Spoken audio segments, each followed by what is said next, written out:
Hey, welcome back to Carlist. My name is Adam, and today we're gonna look a little bit into sub RM50k off-roaders.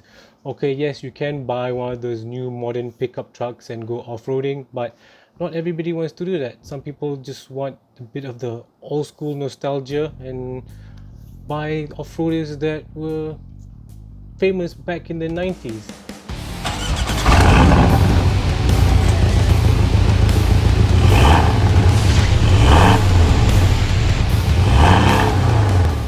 Saying that, we have quite a few choices now.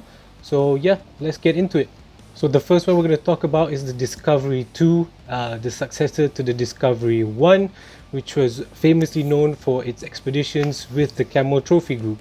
Okay, yes, the Discovery 2 is overshadowed by the Defender, but you know what? It is a capable off-roader. Prices of Discovery 2 these days are generally creeping up, so it's starting to command more and more, so yeah, it's a good time to buy it. Okay, so the Discovery 2, you can either have it in a V8 or a 2.5 TD5 diesel engine, which people who go off-roading prefer. Yeah, it's not only a good off-roader, but it can also serve as a good family car. It's got 7 seats, it's got air conditioning all the way from the front to the back on the roof, and it's got air suspension at the rear so that you can level itself if it's ever heavy, and it's got this thing called ACE, where it has a hydraulic stability where it can push the car down if it leans too much. This is one of the greatest innovation, if it's working, that is. Generally, pieces and replacement parts of the Discovery 2 is still widely available in Malaysia, but once again it's starting to creep up in prices, so just be wary of that. The Discovery 2 has got a huge following in UK, Turkey, everywhere else in the world. In Malaysia, most people do use it as a family car, but yeah, you know, you can take it off-road. I've seen people do it. Yeah, they just hover around the 30,000 ringgit price, and that's for a completely rebuilt one if you know where to look. So yeah, I mean, you should snap it up before it goes up in price steep like the Defender is now. So yeah, if you can't buy a Defender, maybe think about getting a Discovery 2.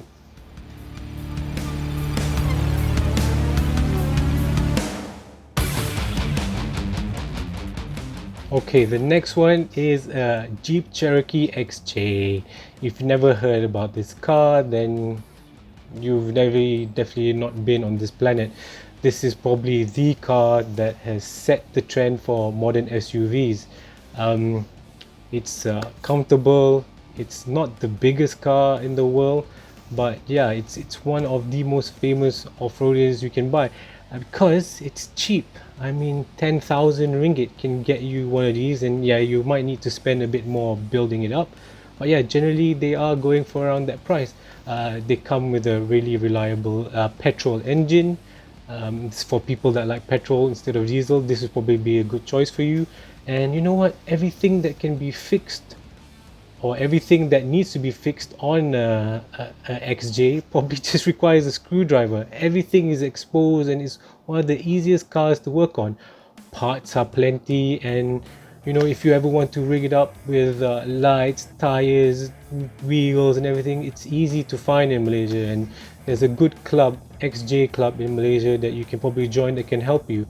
And you know what, the parts for the XJ is not that expensive either, so yeah, it's one of the best budget off-roaders out there. And if you're not into that off-roading thing, yeah, you can just turn it into a nice 4x4 for urban use. It's got low range, high range, just like the Discovery, so yeah, it's pretty capable off-road. But yeah, it can be a chameleon. You can either drive it in an urban environment or take it off-road. So if you find the perfect balance, yeah, you have a great car there for your adventures.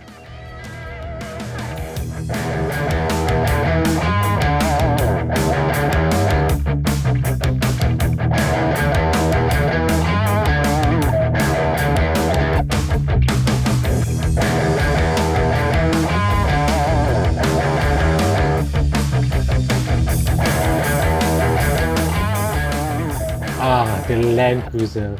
Who doesn't know what a Land Cruiser is? The Taliban knows what a Land Cruiser is, alright? Okay, so the Land Cruiser 2. One of the most iconic off-roaders in the world. Everyone knows the Land Cruiser 2. It's probably one of the most loved off-roaders too, because it's just reliable. It's very agile when you go off-road. It has good articulation and a very good engine. Yeah, you can get a 2.5 or 2.8 engine depending on the year, but you know, generally some people just kit it up with the newer engines, the V6 or the V8, but you don't need to do that. You just buy a stock one and keep it pristine and kit it up with good accessories. The thing is about the Land Cruiser, the prices have never increased or decreased. It's just kind of stayed around that 40,000, 45, 50 depending on condition. So yeah, it's one of those cars that you can buy and be sure that it's never going to lose value, maybe increase. Who knows what the future holds? But yeah, it's a car that's like putting money in the bank if you take good care of it. Obviously, if you take off road and you know damage stuff, replace it, and I'm sure it's always in demand. So you can always just find a buyer for the Land Cruiser if you do not like it, but you're gonna love it. The Land Cruiser, it's comfortable inside, can be kitted out with 7 seats or 5 seats. It's got good air conditioning, perfect for our Malaysian weather. And yeah, like I said once again, it's a very capable machine. It's reliable and the value stays, and it's iconic. It's the shape that's one of the best out of Toyotas. Hey, I think in Australia they might still be building new parts for it, you know, that's how much it's loved. But yeah, I mean, generally some people go for the previous generation because it's cheaper, but as we say, buy this one. It can fit both worlds, off-road and urban. So yeah, Land Cruiser 2, what a car. Well done, Toyota.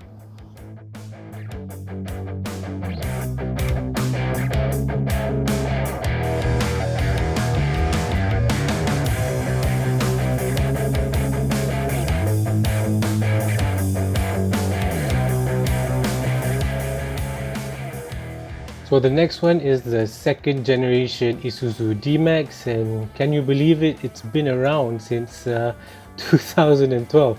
Yeah, it's had many facelifts in its life, but yeah, you know, the Isuzu D-Max is for those that prefer a pickup truck instead of one of those boxy shapes SUVs that we just talked about earlier. So yeah, I mean, one of the reasons why the Isuzu D-Max is on this list is because for nearly a decade it's done the Borneo Safari without any problem. I've even seen it being damaged whilst being in Borneo Safari and running on just a rear wheel drive, and it's just come out unscathed at the other end. Yeah, also it's one of the most reliable pickup trucks you can find, and parts are plenty everywhere, and you know, they just generally do not break. If you want accessories for them, it's easy to find everywhere, and you can't really go wrong with the Isuzu D-Max. After all, it is one of the legendary pickup trucks that's just known for its reliability and toughness. Just ask those people that have experienced Borneo Safari, or those that just take it off-road, and it's just really a shame really, because people don't really look to it as a typical choice, because it's not the prettiest truck, second generation anyway, because now the new generation is just wow, really nice. But yeah, you should really look into it, since because it's got 10-year gap of being in just one model. The earlier versions are now starting to creep underneath 50,000 ringgit, so it's a really good choice if you're looking for off-roader under 50,000 ringgit. Okay, it's not going to be the fastest or the most powerful pickup truck, but what it doesn't have in horsepower, it has in reliability. Yes, you can get the 3-liter version, but the 2.5 will be economical and the choice for many really, because the road tax is low too. So yeah, Isuzu D-Max, we salute you really. It's just been a hell of a ride for that second generation.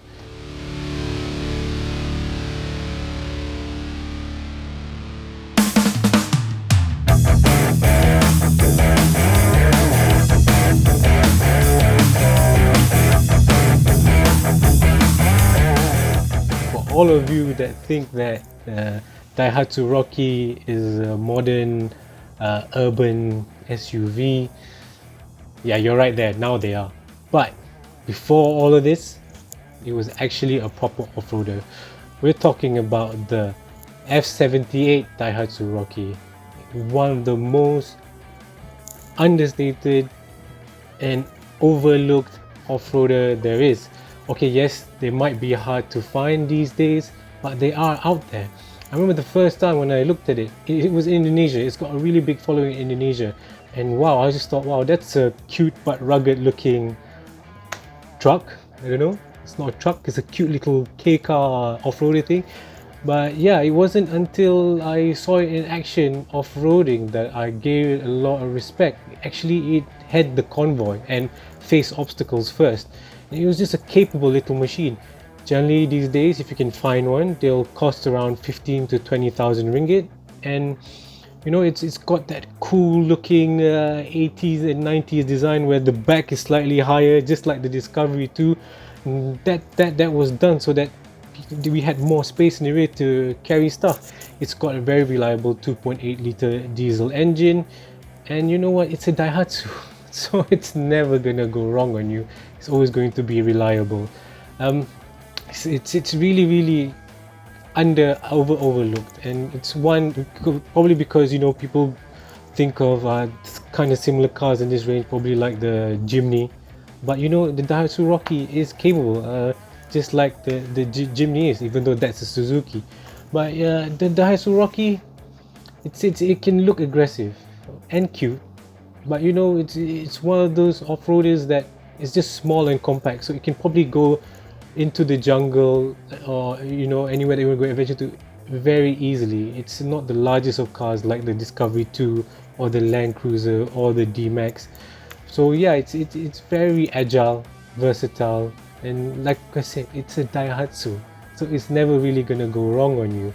Yeah, I mean, it's like we said before, it's hard to find, so you're gonna have to dig in the internet and find one. But if you do, keep on to it. It's a gem, something that will probably be loved for years to come.